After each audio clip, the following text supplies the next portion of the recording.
Good morning. Thank you for joining us this morning. This morning we are live on Tuesday morning with Amy Reed. Amy is a dietitian and she's going to talk to us about teen nutrition. And she's going to help us sort out this balancing between allowing our teens to be independent and figuring out their own meals, especially since they're away from us a lot, and making sure that they're hitting all those right nutrients and all the issues that are surrounding that. Welcome, Amy. Thank you for joining us. Thank you for having me. You're welcome. If you are joining us live this Tuesday morning, please feel free to put your questions or comments in the comment section and Amy will address those live. If you are watching a replay, thank you very much for watching.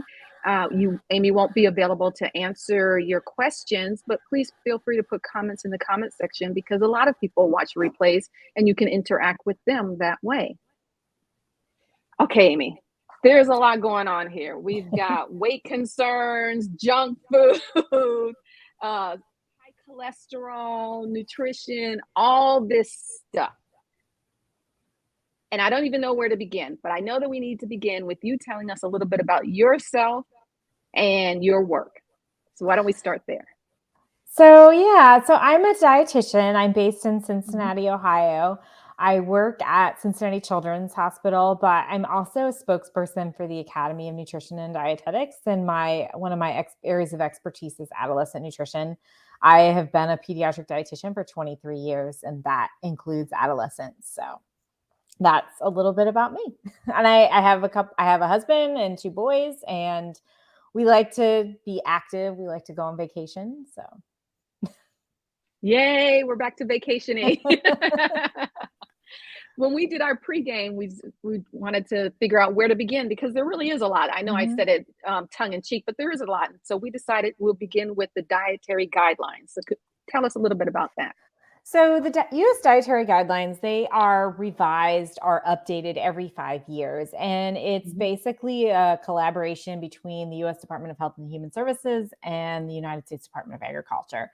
And basically, it's what it is a blueprint for how we should try to eat, how we should strive to eat, the important things to consider. It is basically published and made for like health and nutrition professionals, but it is our job to then break down that information for the public to let the public know this is what you need to know about it. Some exciting things from the latest one, which is the U.S. Dietary Guidelines for 2020 to 2025. Can't believe it's almost 2020. It'll be 2023, so there'll be time to do it again here in a couple of years. Is this time they did it, they published a lot of the information by life stage. And so I'm going to focus a lot on what they said about the adolescents. The other big takeaway from it is they focus on healthy dietary pattern and trying to get nutrient-dense foods. So there was 4 main guidelines for everybody, no matter what life stage you are in. The guidelines for the first time this year also included not the first time. I think it was the first time since 1980 something. I can't remember right now. But they included guidelines for ages 0 to 2, which is a big deal because we really haven't had guidelines for that age group in a while. But as far as like for the entire public, the guidelines are, first one is follow a healthy dietary pattern at every stage of life. And the point of that being is that it's never too late to start eating healthy. Like just because you're 60 years old and let's say you've had McDonald's every day, it's okay to figure out something else. It's not too late. Nothing's too late. And I made some notes here, so that's why I'm referring to them occasionally. The guideline 2 is customize and enjoy choices that reflect your personal preference and culture. So you don't want to, gone are the days of saying, meat and potatoes, because that's the American way. Any culture's diet can fit into the dietary guidelines. And the guidelines 3 is focusing on meeting food group needs with nutrient-dense foods. So the example of a nutrient-dense food is a food that's going to give you a lot of vitamins, a lot of minerals, maybe fiber, things like that. So they gave some pictorial examples. If you look through the USDA document for the dietary guidelines, one of them would be like So you know how kids love the highly sugar sweetened yogurts that come in bright colors? Well, the recommendation for that is how to make that more nutrient dense would be to maybe do a lower sugar or a plain yogurt and add fresh fruit, because then you're going to get fiber from the fresh fruit. You're going to get more vitamins and minerals from the fruit, and you're going to have less sugar from the yogurt. So that's just an example of making something nutrient dense. And then the fourth guideline was limiting food and beverages that are high in added sugar, sodium, and saturated fat, and limit alcohol. So yes, they do address alcohol. We don't necessarily think of it for the adolescent age group, but that is, something to think about eventually as they age and to talk about. But for adults, they definitely say, limit alcohol. I think it's maybe like 1 drink per day or something like that. So I didn't really look into it that much since I'm focusing on adolescents, but some people don't like to hear that, but yes, it's part of the dietary guidelines. So those are the 4 guidelines of it. So yeah. So if you have any questions for me about that, I can talk about that, and then I can go on a little bit about adolescence. So let's go ahead and talk about adolescence. Okay. So they do include, so the big thing about this is one of the things they do to judge the quality of the diet that they report on in the dietary guidelines is they use something called the Healthy Eating Index. The Healthy Eating Index is kind of like a scoring tool that's a lot of times used for research purposes, where they may take diet histories from lots of different people, and then they will score those diet histories based on the quality of the food. Basically, the closer you are to 100, that's like the perfect diet. The farther you're away from 100, that's a little less than optimal, a healthy dietary pattern. So they do this for like every age range that they cover in the dietary guidelines. And to no surprise, the teenagers have the lowest healthy eating index of 51. So it is above 50, but, and I believe some of the older age groups are in the 60s. So nobody's close to 100, but they are the lowest at 51. And I would say that's indicative of a couple different things. One, I think it's indicative of the fact that teenagers are gaining independence. They're away from their home more often. They're choosing more of their own food. And I know I found this with my own kids. I always felt they ate pretty well. I mean, I'm a dietitian, so I always served them really good food, and they never seemed to complain. But kind of like once they hit that teenage years, it's kind of like, no, mom, like I am not going to eat like that, because nobody takes that to lunch at school. So that peer pressure starts to come in a little bit. So it didn't really surprise me, because if you look at it, they like list the age ranges out, and like there's a dip at the teenage years, and then it starts to go back up again. So I do think there's hope that they're going to learn a little bit. I know I always will say something to my kids, like if we are somewhere and they come home and they tell me that they had like 2 ice cream cones and a piece of cake, and then they're like, oh, my stomach hurts. I'll be like, why do you think that is? Like, let's use this as a learning experience. Like, wonder why that is. And so, just kind of talking about that a little bit. So the other thing that's concerning in this age group is that most kids are not meeting their food groups. The only food group teenagers meet is grains, and that's with like not with whole grains. Like they're not getting whole grains. The grains are like from their white bread, their white crackers, their the snack foods, that kind of thing. So really they're lacking, and the concern about that is they're lacking nutrients. And one of the largest concerns is that like when you get the older teenagers, they're like not meeting anything. And the biggest nutrient that's a concern is protein. Like teenage boys are not getting enough protein, and teenage girls are not consuming enough protein, which that's a concern, especially for the girls, because when you think of like a lot of the protein foods, they're going to be high in iron, and then that can lead to iron deficiency. So those are some of the glaring things about it. They also mentioned some nutrients of concern for this age group. And so imagine if none of them that were surveyed are meeting their food group needs. They're probably lacking in a lot of nutrients. But the big ones they're concerned about, one is calcium. And calcium, I do talk to patients about this.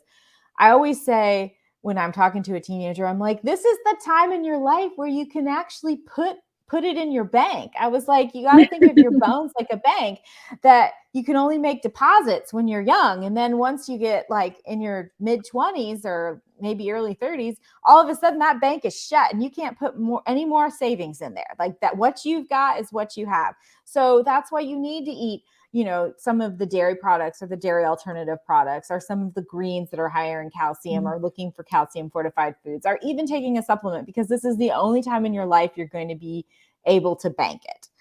The other one is vitamin D, which is also closely related with calcium and bone health. It improves the absorption. And if you live in a cloudy area of the country like I do, Cincinnati is not really known for a lot of the sun that we have. You might have a higher risk of not having enough vitamin D. We get it from the sun, but what do we do when it's sunny? We put sunblock on, or at least we tell our kids to put sunblock on. But if you put sunblock on, that's going to block the conversion of the active form of vitamin D that we get from the sun. So, and vitamin D really is not that plentiful in a lot of foods. So sometimes you're going to have to get vitamin D from a supplement. And then the other ones that they're concerned about would be potassium, because it's high in a lot of fruits and vegetables. And if kids aren't getting enough fruits and vegetables, they're not getting enough potassium. And then the next one is fiber. So that goes along with the fact no fruits and vegetables, no whole grains. So they're not getting enough fiber. So I assume we probably have a lot of constipated adolescents. That's all I can assume from that. That would explain a lot. Yeah, I know. That's why they're grumpy all the time. So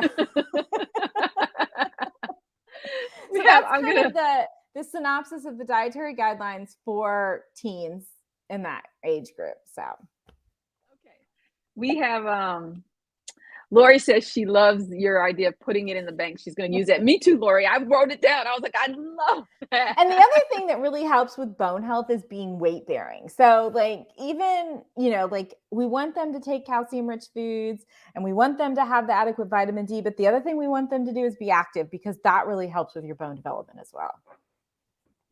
You mentioned supplements. Can you tell us about supplements? Yay or nay? Are there particular kinds? Well, as a dietitian, when a family comes to me and says, does my child need a vitamin? I usually kind of go through a checklist in my head. The checklist I go through is I will go through and be like, do they eat foods from all food groups? And if the answer is no, I will say, well, what food groups do they not eat from? And if they're like, oh, well, they'll eat any meat, but they won't eat any fruits and vegetables, I'll be like, well, you could probably use a vitamin, because there's a lot of vitamins and minerals that come from fruits and vegetables. On kids that maybe eat meat, but they don't eat fruits and vegetables, I'm probably okay with them doing a gummy vitamin. Most gummy vitamins do not have iron in it. And so meats have iron in it. So if you're eating meat, but not fruits and vegetables, a gummy would be okay. But if the answer is they don't eat any meat, they don't eat any protein sources, they're not eating beans, they don't eat greens, like a lot of good sources of iron, then I'll say, well, then they are going to need a different form of vitamin. And so then I would recommend more of a chewable or a swallowable tablet, because those are the vitamins that are going to have iron in it. There's some nutrients that are just not stable in the gummy form. And so gummy vitamins are not as complete as a chewable or a tablet. Good to know. Thank you. I have some questions actually that parents have sent, and I'm going to run through them, make sure that we get to them. If you have additional questions, just put them in the comment section. One is, are there healthy fast food options? So there can always be something. I will say most fast food restaurants have a healthy option. The matter is will they order it? Because like McDonald's, Wendy's, they all have salads. So you can always order a salad. If a salad is not your kid's thing, you could always talk to them about just portion sizes. Like rather than a double cheeseburger, do a single cheeseburger. Rather than the large fry, do a small fry. Not doing soda, but doing water. If you have an option to get lettuce and tomato on your sandwich, get lettuce and tomato on your sandwich. So if they're not it seems like the go-to fast food option for healthy is a salad. But a lot of times you're eating fast food because you're on the go. If let's say it's a teen that drives, it's kind of hard to eat a salad when you're driving a car. So therefore they're going to go to a sandwich. So then I would be like, okay, how can we make that sandwich healthier? If it's a sub place, Subs, usually they have a lot of different vegetables you can put on them. Or they could try to look at the way the meat is cooked. So if it's a grilled chicken as opposed to a fried chicken, that would be something too in a sandwich. So those are just a few tips. I love those tips. Can caffeine hurt my teen? That's a parent question. Well, I believe there is some evidence that you don't want them to have over a certain amount of caffeine a day. I am not sure of the milligrams. Can I look that up and get back to you on the milligrams, and then you can share that with your audience? So because the more concern is just because it's a stimulant, and if you drink it, like if a kid is drinking caffeine all day long, that could really mess with their sleep. And we know that teenagers still do need a lot of sleep. Teenage boys, I mean, they can grow until they're 21. Teenage girls is not as long, but still the better sleep they have, the better for their mental health. So you don't want them drinking a caffeinated beverage all day long because that could interrupt their sleep. And it also, in some kids, may cause them to be a little anxious, too jittery, that kind of thing. So I wish I had that memorized, but I don't. But yes, there is a recommendation for what not to exceed. And I want to say it's something like no more than like the equivalent of 1 cup of coffee a day. So, okay. But I will get back to you on that. I'll make. I appreciate it.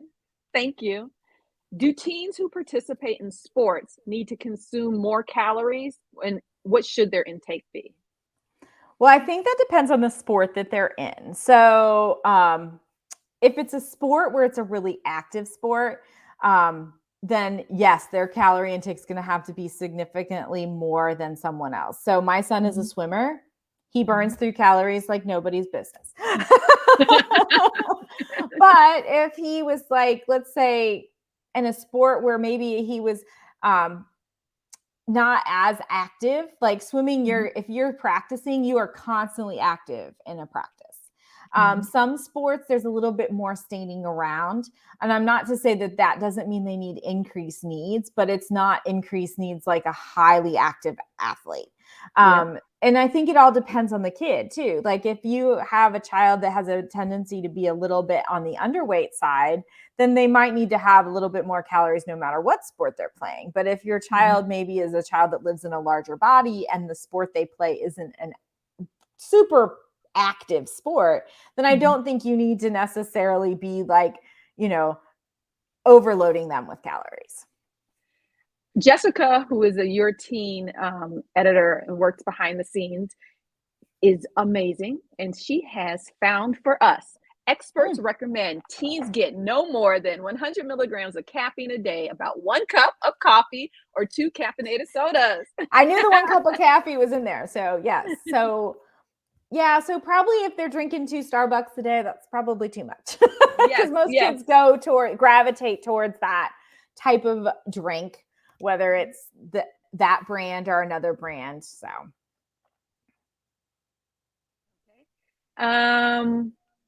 this is unusual for me to get all these parent questions ahead of time, so I'm really excited about it.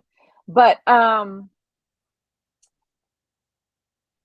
can wrap some of these up into if we ask, well, let's ask this first. How can we tell if our teens are malnourished?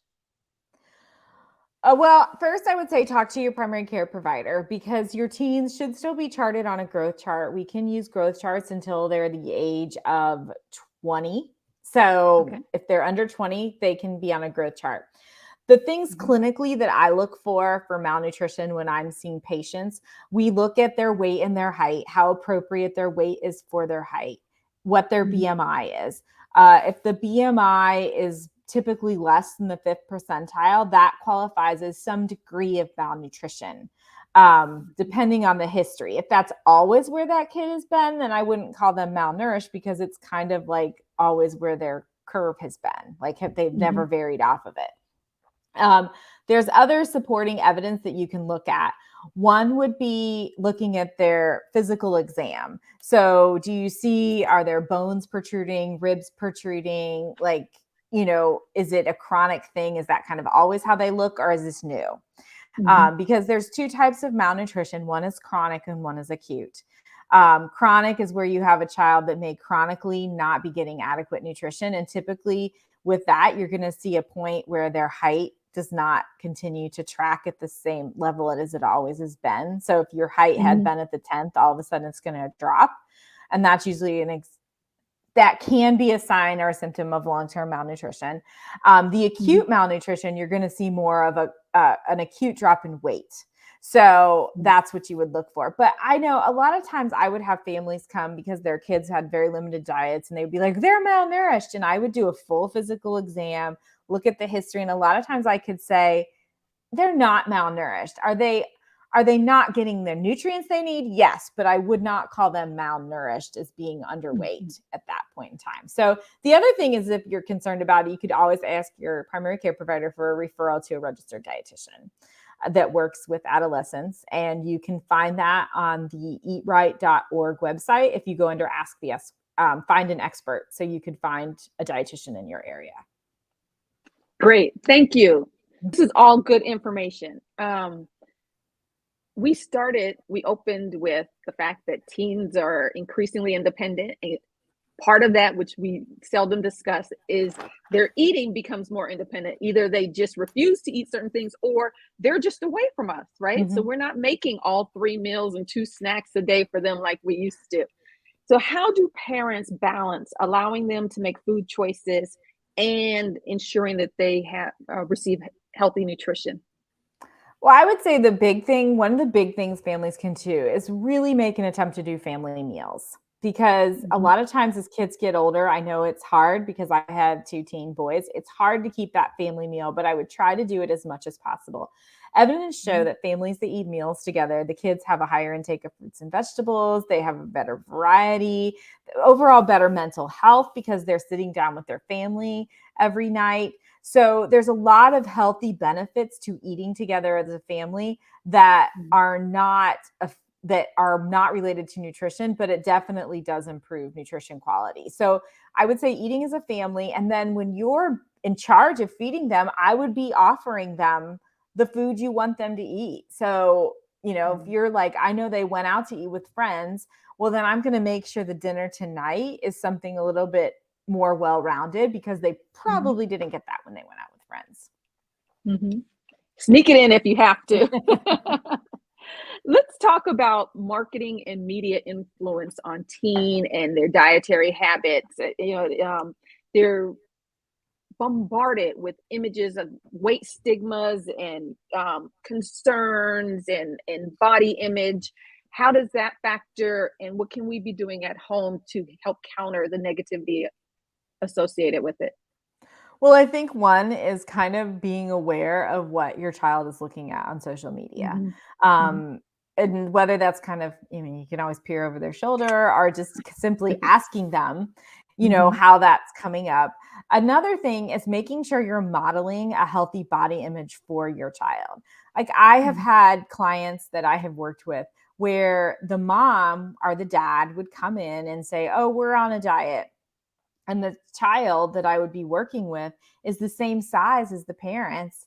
And the child looks at their parents and like, well, I think they're fine, but obviously they don't. So if they're dissatisfied with their body, then I must be dissatisfied with mine. Like, it's that projection. Like, if a child has never seen a parent celebrate their body or accept their body for how it is, they're not taught that they need to celebrate their body and accept the body they have. And that goes, it goes things. Yeah, that's for boys and girls. So far. Absolutely. Are there trends in teen diet habits? If so, what are the current trends? Well, the current trend, I think, with the pandemic is one, there's a rise in eating disorders, and then there was also a rise in rates of childhood obesity. So both of them are kind of related to isolation. One, if you're isolated and you were inside and you just maybe ate to like soothe yourself, or because that was the only activity you had. The other, I think, was more isolation and causing the opposite of maybe, not maybe undereating rather than overeating. And I think too, that families were together more. So possibly parents picked up on signs and symptoms of an eating disorder that they never realized before. Have I missed anything? What is it that we should know that we may not have covered that parents really should know? Well, I think one of the things that's kind of getting some traction now in the media is the idea of weight bias and weight stigma, which is something that can be experienced by children and adults in social settings such as schools, or it can even be experienced, unfortunately, in the healthcare environment. And that's this whole idea. For years, we've had this idea that when somebody is overweight, it is a personal choice. It is due to their personal choices that they are overweight. And it comes down to being calories in and calories out. But we know it's much more than that now. And there's some evidence to show that when we stigmatize somebody based on their weight, it may cause them to not necessarily take care of themselves. It may cause them to not seek medical care. It may delay treatment of certain things. Children were interviewed that are overweight, and the parents were too. And they said that a lot of times they didn't feel like they were taken seriously when they would go into a care provider because they were overweight. They were, oh, well, if you would just improve your diet, that's it. And I recently heard somebody give a talk and say, what if we treated every medical ailment like it was that person's fault? What if somebody came in with a burn and say, well, you shouldn't have touched that hot pan. So I'm only going to tell you to go home and try not to touch it again. Like you're going to give them a little bit more treatment than that. So it's more or less remembering that. And then as parents and the outside of the medical field, making sure, like, again, positive body image, making sure you're not talking negatively about someone based on their size, because then that's only teaching your child. And in schools, it is known that weight-based bullying is the most common form of bullying for children. And when they get bullied for their weight, that makes them not want to exercise. It makes them not, it makes them want to withdraw. So those are just things to think about, that children, teens, they come in all different sizes, and we have to accept all those sizes. And we have to really be mindful of how we talk about different body sizes. Thank you. This was wonderful. You packed so much information in this conversation. As you were talking, Jessica was posting links to the different things that you were referencing. So there's resources for people to access. I always like to wrap this up with, if we remember only one thing from this very packed half hour, what should that one thing be? I would say to let your children be independent, not worry too much, let them learn from their mistakes, and just be a constant leader in how you want them to lead a healthy lifestyle. Okay, I love that. It's never too late to start eating healthy. Nope. And let them learn by trial and error. So this was fun. This was a lot of fun. Tomorrow we will be back at 10:30 a.m. Eastern time. Tomorrow is Wednesday, and tomorrow will be Coffee with Jen and Sharon, where they'll discuss something pertinent to the parenting of a teen experience. They have a lot of fun doing it. So please join them tomorrow. Bring your own coffee, tea, cocoa, whatever is your beverage of choice, and have fun with Jen and Sharon live tomorrow, 10:30 a.m., same place on our Facebook, YouTube, LinkedIn, or I'm leaving one out, Twitter accounts. Amy, thank you so much for this information. This is a topic. It's a topic that we don't cover enough, and I appreciate you leading us through it. Have a good day. You too. Bye-bye. Bye.